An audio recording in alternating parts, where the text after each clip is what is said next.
Para siswa sekalian, kita lanjutkan materi kita pada kesempatan kali ini membahas tentang hak atas kekayaan intelektual atau HAKI.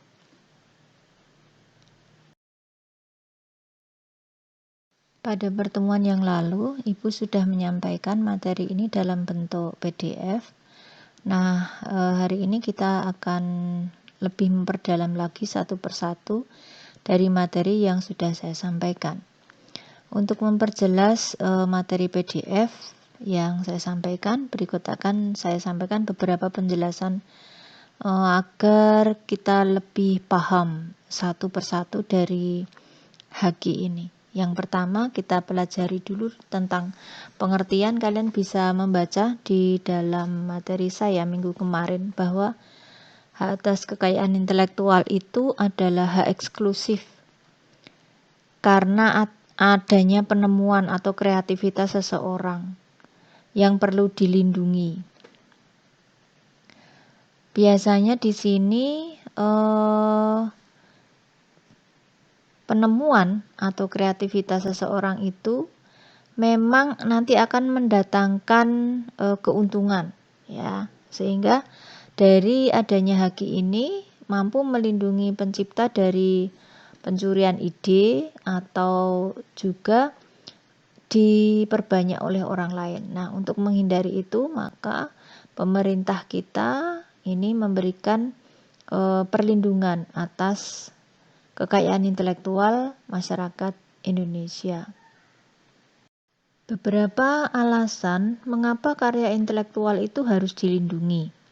Nah, kalau kita memiliki hasil karya, itu pasti berdasarkan atas pemikiran atau kemampuan kita berpikir untuk menciptakan, baik itu menciptakan produk maupun menciptakan karya.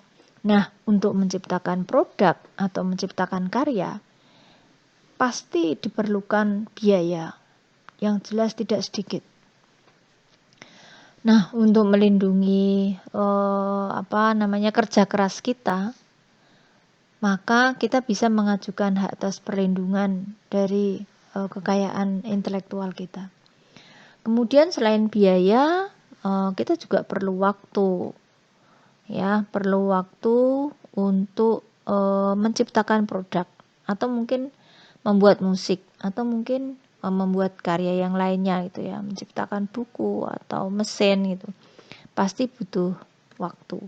Nah, dari dua itu pasti diikuti dengan tenaga yang tidak sedikit untuk melahirkan sebuah karya. Nah, pengorbanan kita dari hasil pemikiran, ya,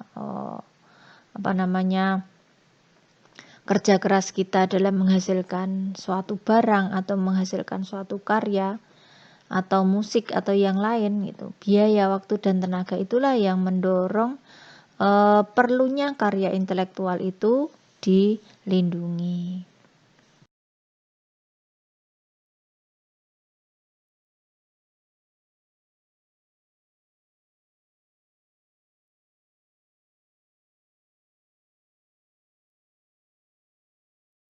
Ada beberapa hal yang terkandung dalam hak kekayaan industri, ya, atau hak cipta itu.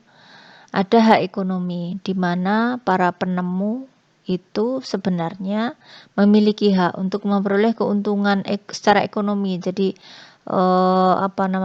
keuntungan secara ekonomi itu nilai rupiah yang bisa kita dapatkan atas hasil karya cipta yang kita lakukan, baik itu produk maupun karya-karya yang lainnya. Kemudian selain hak ekonomi, pencipta itu juga memiliki hak moral. Hak moral itu adalah hak yang melekat untuk melindungi pribadi dari pencipta atau penemu. Jadi supaya dia bangga gitu ya, kalau sudah menemukan karya. Pencipta tari misalnya atau pencipta musiknya, kan dia memiliki derajat yang lebih tinggi secara moral karena dia menghasilkan sebuah karya dan diapresiasi. Kemudian fungsi sosial. Fungsi sosial ini hak atas kekayaan intelektual itu juga mendatangkan manfaat bagi masyarakat. Nah, itu beberapa hal yang terkandung di dalam hak atas kekayaan intelektual maupun hak kekayaan industri.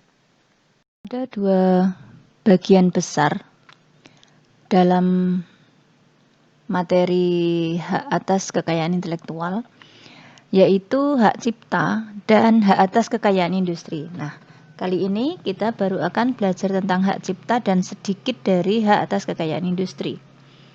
Hak cipta atau dikenal dengan CR atau copyrights. Nah, CR ini kalau kita membaca, melihat barangkali, atau mungkin juga mengalami ketika kita memiliki sebuah video yang akan kita upload di YouTube misalnya, kemudian kita menggunakan background dan kita tidak mendapatkan izin copyrights, maka kita akan kena, ya, kita akan akan melanggar hak cipta itu. Kalau kita itu tadi menggunakan karya cipta orang lain meskipun hanya sebagai background, sehingga kita perlu hati-hati kalau misalnya kita akan mengupload video di YouTube. Nah, karena kita nanti akan kena pelanggaran hak atas hak cipta, ya, copyrights. Nah, kemudian hak kekayaan industri ada beberapa dan saya yakin kalian sudah membacanya. Nanti akan kita pelajari satu persatu. Kita pernah bertanya atau berpikir, kalau kita memiliki satu macam produk, apakah sebuah benda atau sebuah karya itu hanya bisa diberi satu perlindungan hak haki saja atau bahkan lebih? Nah, kita misalkan di sini ada contoh batik keris, ya. Batik keris ini bisa dilindungi dari beberapa macam hak kekayaan intelektual, ya. Bisa dari hak cipta, bisa juga hak merek, bisa juga hak desain industri. Jadi satu macam produk itu bisa mendapatkan 3 perlindungan kalau kita menginginkan. Yang pertama adalah hak cipta, karena kita menciptakan batik, ya, kita menciptakan tas, kita menciptakan dompet atau menciptakan produk yang lainnya. Kemudian dari mereknya batik keris, ini kita bisa mengajukan perlindungan juga.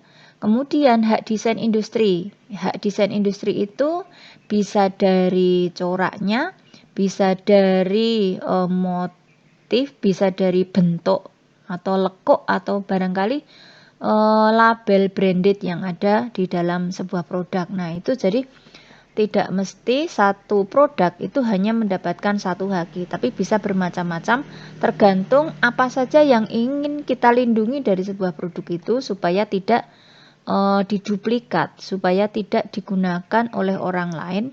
Mereka memperoleh keuntungan secara ekonomi, sedangkan kita yang membuat, kita tidak akan mendapatkan apa-apa. Kenapa? Karena kita tidak mendaftarkan haki. Nah, yang menggunakan adalah orang lain. Nah, ini jangan sampai terjadi.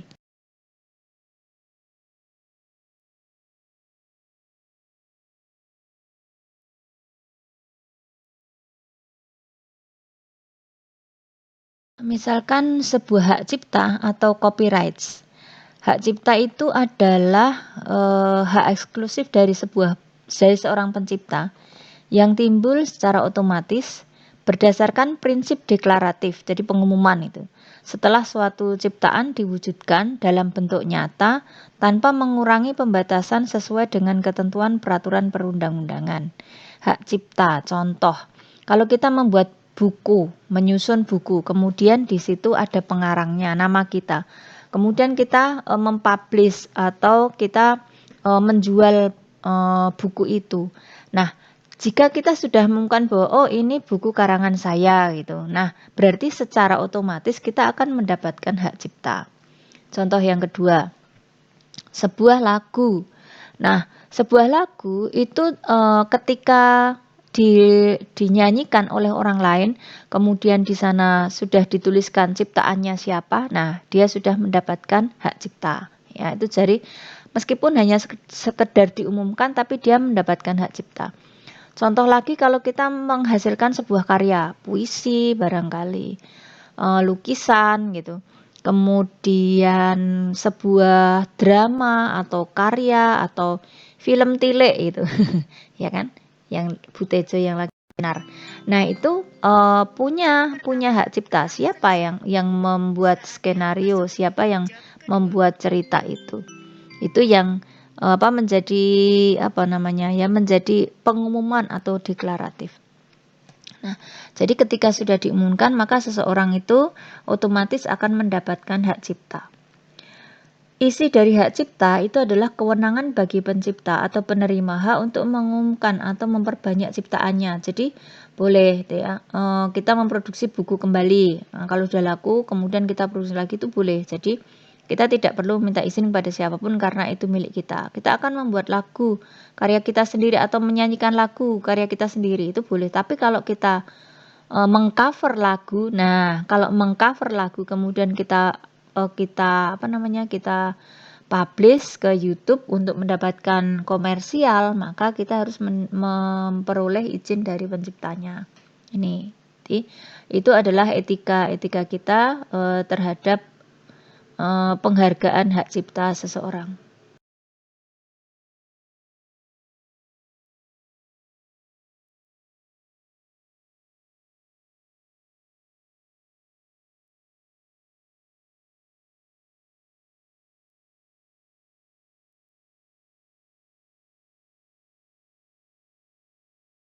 Apa saja yang dilindungi dengan hak cipta? Ya, ada buku, pamflet, ada karya tulis. Semua hasil karya tulis itu dilindungi hak ciptanya. Kemudian ada beberapa ciptaan intelektual, baik berupa ceramah, mungkin juga kuliah, pidato, alat peraga. Jadi kalau kita membuat alat peraga, pendidikan atau pengetahuan itu mendapatkan hak cipta, lagu, musik, drama dan lain sebagainya, ya, karya seni. Nah, ada beberapa. Itu kalian bisa juga baca di materi saya yang kemarin.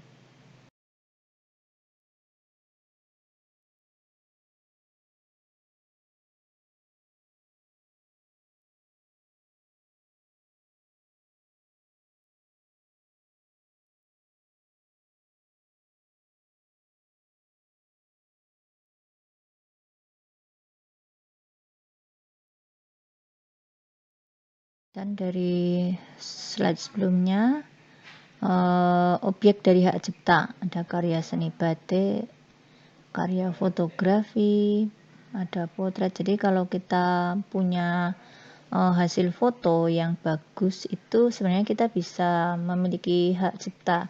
Jika foto kita digunakan oleh orang lain untuk kepentingan komersial itu, maka kita bisa menuntut ya. Tapi kalau misalnya kita mengikhlaskan, oh saya kan jadi terkenal gitu, misalnya foto saya digunakan itu, kalau kita tidak menuntut ya sudah. Tapi kalau misalnya kita tidak terima hasil karya kita digunakan oleh orang lain untuk kepentingan komersial, maka kita bisa menuntut.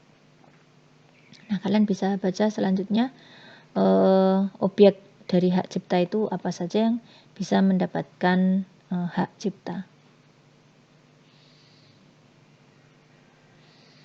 Ada beberapa karya yang tidak dilindungi hak ciptanya. Yang pertama adalah hasil karya yang belum diwujudkan, masih angan-angan gitu ya, itu belum bisa. Jadi saya mau membuat seperti ini belum jelas, tapi kita sudah mengajukan hak cipta, itu tidak bisa. Kemudian ide, ya, sistem, metode, konsep, temuan yang sudah diungkapkan, sudah dinyatakan, sudah digambarkan, dijelaskan, digabungkan, tapi hanya digunakan untuk menyelesaikan masalah teknis, ya, dan itu hanya dipakai untuk kebutuhan fungsional. Nah, itu tidak bisa. Jadi misalnya di Gunung Kidul itu kekeringan, kemudian kita membuat menemukan sebuah alat untuk menyelesaikan atau untuk mengebur air gitu, supaya kita mendapatkan beberapa titik sumber air yang bisa mengatasi masalah kekeringan. Nah, itu tidak bisa diajukan hak cipta. Karena apa? Karena itu hanya untuk menyelesaikan sebuah permasalahan. Nah, dengan adanya alat itu semua permasalahan bisa tertangani. Nah, itu memang tidak bisa dilindungi hak ciptanya. Hasil rapat lembaga negara yang dipublish, peraturan undang-undang, ya Perpu, pidato kenegaraan, pidato pejabat pemerintah, putusan pengadilan, kitab suci, itu juga tidak bisa dilindungi hak ciptanya.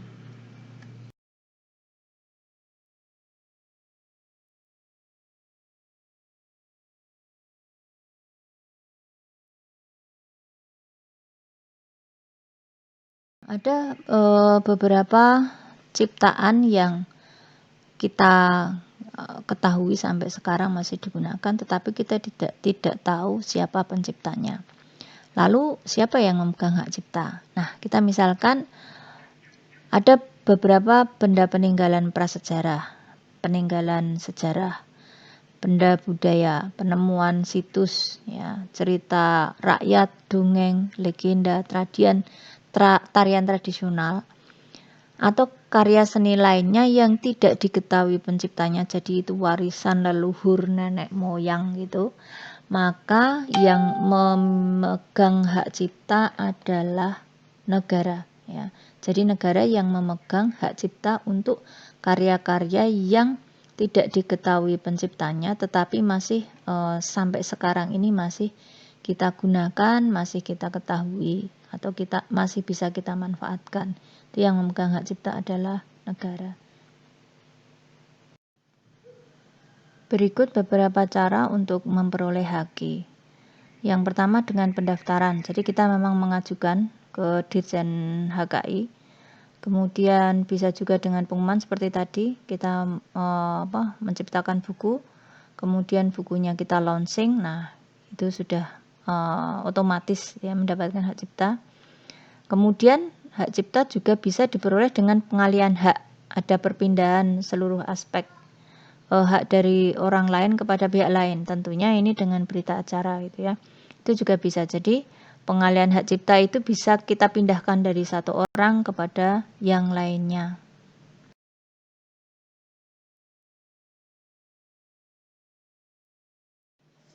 Bagaimana cara pengajuan HQ? Ada syarat dan prosedur untuk pengajuan HQ.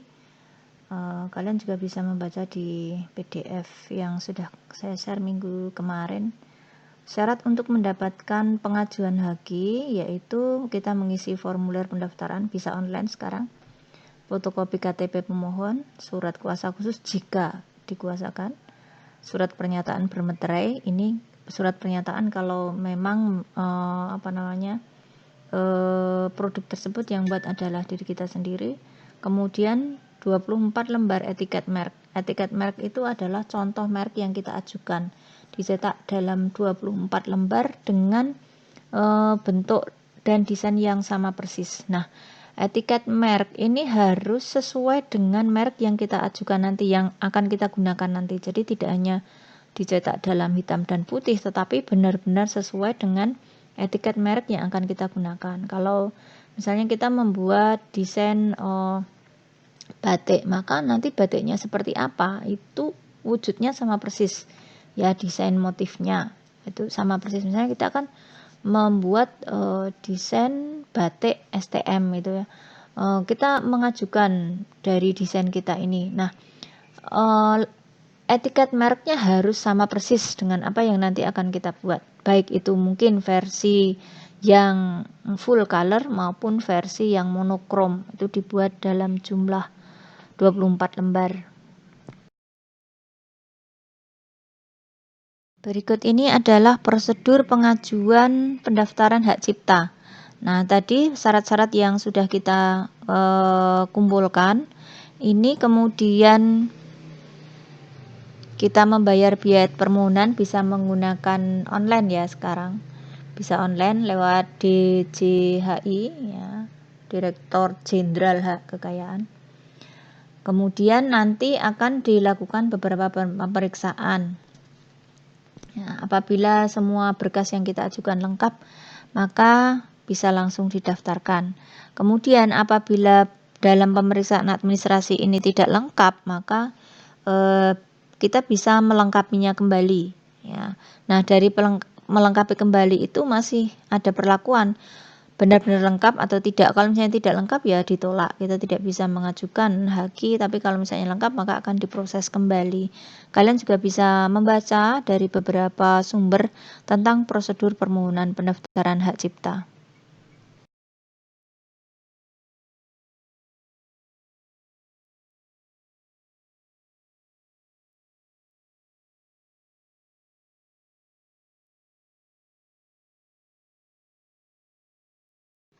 Nah, kita akan melanjutkan pembicaraan dari hak cipta ke hak kekayaan industri.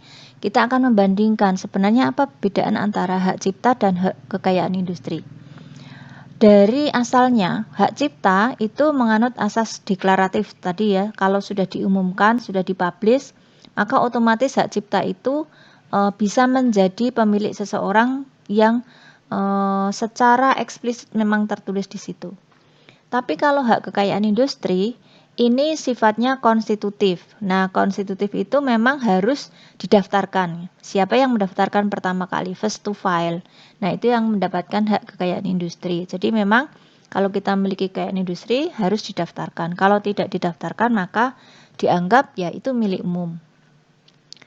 Kemudian hak deklaratif first to use system itu ya. Jadi diberikan kepada pemakai pertama atau siapa yang mengumumkan pertama kali ciptaan dari temuan tersebut, baik lagu, karya, pidato gitu.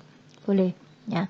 Kemudian dari jangka waktunya, jangka waktu dari hak cipta itu 70 tahun. Nah, ini selalu update ya sesuai dengan undang-undang. Jadi kita tidak bisa dulu saya belajarnya sekian tahun kok sekarang beda. Nah, kita harus update dari undang-undang tentang undang-undang tentang hak cipta. Jadi berlakunya ini bisa berbeda-beda sepanjang undang-undang yang berlaku. Sedangkan hak kekayaan industri itu terbatas, hanya 10 tahun. Kemudian setelah itu harus diperbarui. Kenapa? Karena hak kekayaan industri itu selalu berkembang. Dunia industri itu selalu berkembang. Barangkali setelah 10 tahun, maka karya cipta kita itu mungkin sudah tidak useful atau selalu berkembang. Nah, ini jadi harus diupdate terus. Kemudian dari segi perlindungannya, hak cipta ini dimulai pada saat ciptaannya dibuat, sedangkan kalau hak kekayaan industri ini dimulai pada saat tanggal penerimaan pendaftaran. Nah, kemudian undang-undangnya juga berbeda antara hak cipta dan hak industri. Meskipun semua sama-sama adalah hak atas kekayaan intelektual ya, sama-sama tetapi berbeda lahan atau objeknya. Ini kita tidak usah bingung. Tidak usah bingung antara hak cipta dan hak kekayaan industri karena nanti akan ada banyak sekali dari hak-hak atas kekayaan intelektual itu. Jadi kita ya belajarnya satu persatu supaya memang paham betul.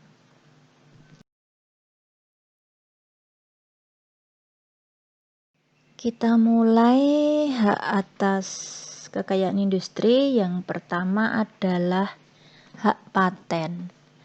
Hak paten adalah hak eksklusif bagi seseorang yang telah mendapat penemuan baru atau invensi ya, inventor atau cara kerja baru sistem dan perbaikannya dalam bidang teknologi yang diberikan oleh pemerintah, yang diberikan kepada pemegang haknya dibolehkan untuk menggunakannya sendiri atau atas izinnya mengalihkan penggunaan hak itu kepada orang lain. Itu hak paten. Hak paten itu diberikan kepada seseorang yang menemukan ada penemuan baru, baik itu barang maupun cara kerja baru. Jadi mekanisme baru atau sistem baru. Dan perbaikannya. Jadi step-step perbaikan sistem dari tahap ke tahap atau dari masa ke masa. dalam bidang teknologi. Kalau hak paten itu diberikan kepada orang yang menemukan produk baru atau cara kerja baru dari sebuah mesin barangkali, dan perbaikannya dalam bidang teknologi ya. Jadi hak paten itu diberikan kepada orang yang menemukan produk baru di bidang teknologi. Nah, dia bisa memproduksi sendiri atau memberikan hak patennya kepada orang lain untuk memproduksi dengan perjanjian tertentu. Ini dengan perjanjian tertentu. Itu namanya hak paten. Nah, nanti kita akan mendiskusikan tentang hak paten yang dilanggar. Nah, itu apa akibatnya dan bagaimana cara prosedur pengurusannya. Itu tentang hak paten. Cara mendapatkan perlindungan hak paten.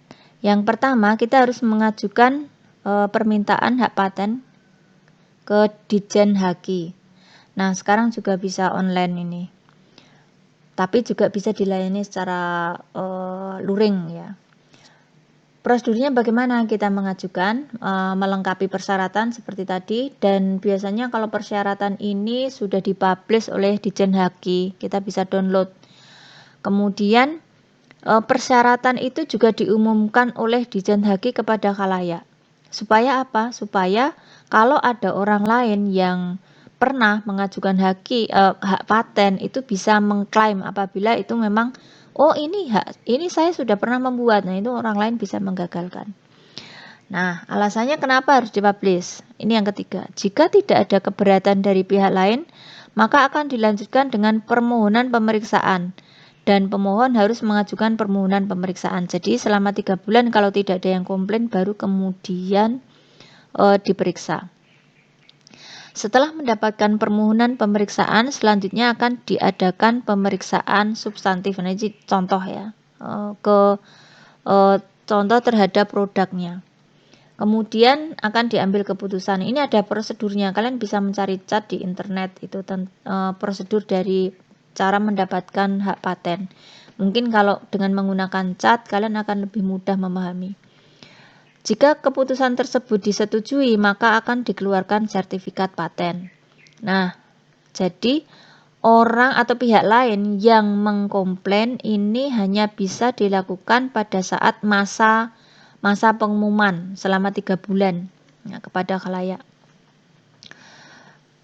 Surat permohonan paten yang diajukan kepada Ditjen Haki dapat disampaikan secara langsung atau melalui Kanwil. Nah, ini harus ke Jogja ya kalau di sini. Di seluruh Indonesia. Jadi dimanapun sebenarnya kita bisa mengajukan hak paten. Ya, beberapa gambar yang saya sampaikan di sini adalah contoh dari hak merek. Ya, hak merek. Seperti yang sudah kalian gunakan dalam tugas yang minggu kemarin ya. Yang saya minta kalian untuk dapat mengidentifikasi dari produk-produk yang ada di sekitar, atau mungkin kalian browsing di internet ya. Dari browsing di internet kemudian kalian menemukan contoh label di mana di situ sudah ada yang mencantumkan tentang logo simbol-simbol gitu ya. Ada register, ada yang tulisannya C barangkali, ada yang tulisannya TM, itu supaya kalian bisa melihat bahwa sebenarnya ternyata dalam sebuah produk itu mereknya terdaftar atau tidak gitu ya. Mereknya itu trademark atau bukan itu. Nah, semakin tinggi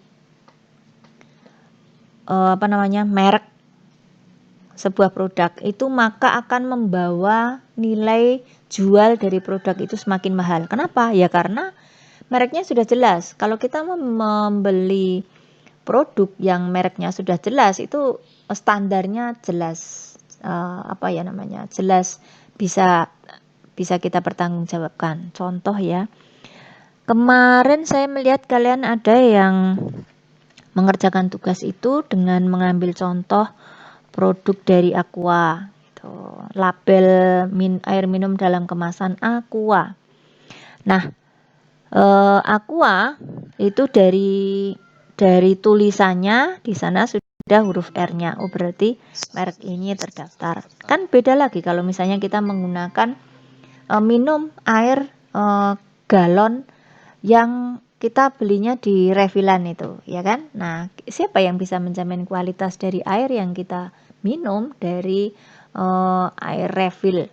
Ya, kan pasti akan berbeda dengan air minum dengan menggunakan label Aqua. Itu contoh jaminan kualitas. Jadi, kalau kenapa orang itu kadang membeli produk harus branded? Nah, ya, harus branded ya karena jaminan kualitas. Dan kenapa produk branded itu jelek pun mahal? Nah, itu tadi karena memang sudah ada kepercayaan terhadap merek tersebut. Nah, kalau saya misalkan ini, kalau ada yang sering menyampaikan di Amigo itu barang-barangnya mahal itu, salah elek mahal gitu. Nah, itu artinya bahwa memang karena merek-merek yang ada di sana, yang dijual di sana itu sudah memiliki kualitas tertentu, sehingga barangkali ketika kita hanya memilih produk yang tanpa merek gitu ya, itu ya kita tidak harus mencari ke sana gitu ya, cari ke pasar. Itu contoh sepele saja bahwa yang namanya merek atau label gitu nanti akan meningkatkan kepercayaan masyarakat terhadap produk. Nah, sehingga kenapa kita harus mendaftarkan hak merek? Yaitu tadi, karena kalau kita sudah mendapatkan hak merek, maka kita akan mendapatkan goodwill, akan mendapatkan kepercayaan masyarakat terhadap produk kita. Dan kita juga tidak boleh sembarangan dalam membuat produk, karena di situ sudah ada merek. Nah, oke. Ini yang kita pelajari terhadap merek dan label dan hak cipta ya. 3 itu dulu yang kita bahas minggu ini. Nanti minggu depan insya Allah kita lanjutkan kembali, dan semoga penjelasan saya ini sedikit memberikan gambaran yang lebih. Nah, kalian saya minta juga browsing barangkali untuk mendapatkan penjelasan yang lebih banyak lagi dari apa yang sudah saya sampaikan.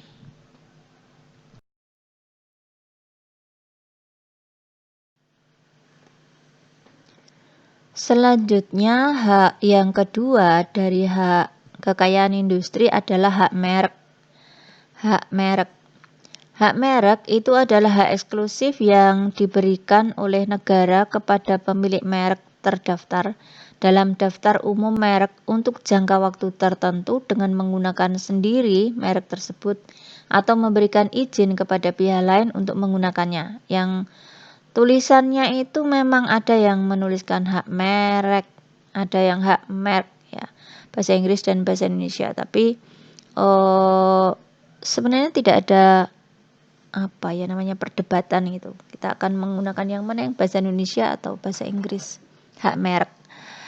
Nah, ini hak merek itu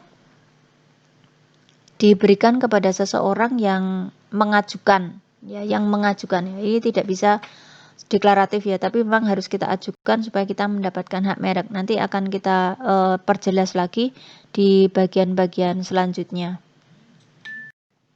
Prosedur permohonan merek ini hampir mirip dengan hak paten tadi ya, sebenarnya sama gitu ya, hanya beda lahan. Permohonan merek sama, mengajukan permohonan kepada Ditjen Haki, kemudian melengkapi administrasi, semua ini bayar ya. Bayarnya berapa itu nanti bisa dilihat. Setelah permohonan diajukan, kemudian melakukan pemeriksaan administratif. Jika ada persyaratan yang belum lengkap, maka pemohon diminta untuk melengkapi dalam waktu paling lama 2 bulan terhitung sejak tanggal pengiriman pemberitahuan. Kemudian selanjutnya dalam waktu paling lama 30 hari terhitung sejak tanggal penerimaan kelengkapan persyaratan dilakukan pemeriksaan substantif oleh Ditjen Haki dalam waktu paling lama 9 bulan. Ya. Jadi pemeriksaannya paling lama 9 bulan, ya, antri. Selanjutnya dalam waktu paling lama 30 hari terhitung sejak tanggal penerimaan surat pemberitahuan pemeriksaan substantif maka pemohon atau kuasanya dapat menyampaikan tanggapannya dengan menyebutkan alasan. Jika pemohon atau kuasanya tidak menyampaikan keberatan, maka Ditjen Hakim menetapkan keputusan tentang penolakan permohonan, ya, kalau itu ada penolakan. Jadi masih bisa mengajukan keberatan. Jika pemohon atau kuasanya menyampaikan keberatan atau tanggapan terhadap pemeriksaan, jika pemohon atau kuasanya menyampaikan keberatan atau tanggapan dan pemeriksa melaporkan bahwa tanggapan tersebut dapat diterima, maka permohonan itu diumumkan dalam berita resmi merek dalam waktu lama 10 hari sejak permohonan disetujui. Tapi juga bisa ditolak. Ya. Kemudian terhadap permohonan yang diterima, maka Ditjen Hakim menerbitkan memberikan sertifikat merek kepada pemohon dalam waktu paling lama 30 hari. Jadi meskipun mengajukan, itu kemungkinannya ada dua, ditolak atau diterima. Jika ditolak, alasannya kenapa, kita bisa memberikan tanggapan, kita bisa memberikan sanggahan gitu ya, supaya kita tetap mendapatkan hak merek tadi. Kemudian dapat diajukan permohonan banding. Nah, ini kalau ditolak ya, kemudian kita tidak terima, kita memang yang membuat kita gitu, mengajukan hak merek tidak diizinkan. Nah, kita bisa banding. Nah, tentunya dengan beberapa alasan gitu ya. Alasannya jelas dan realistis, tidak mengada-ada, benar-benar bahwa merek yang kita buat adalah merek kita sendiri. Kalian saya minta juga silakan browsing ya dengan sumber yang lainnya, tidak hanya dari saya, supaya melengkapi apa yang saya sampaikan. Dan sekali lagi, ini harus selalu kita update ya, disesuaikan dengan undang-undang yang berlaku, karena sekali lagi ini pasti akan fleksibel setiap waktu. Jadi kita tidak bisa mengatakan dulu seperti ini, itu tidak bisa ya, kita harus selalu update.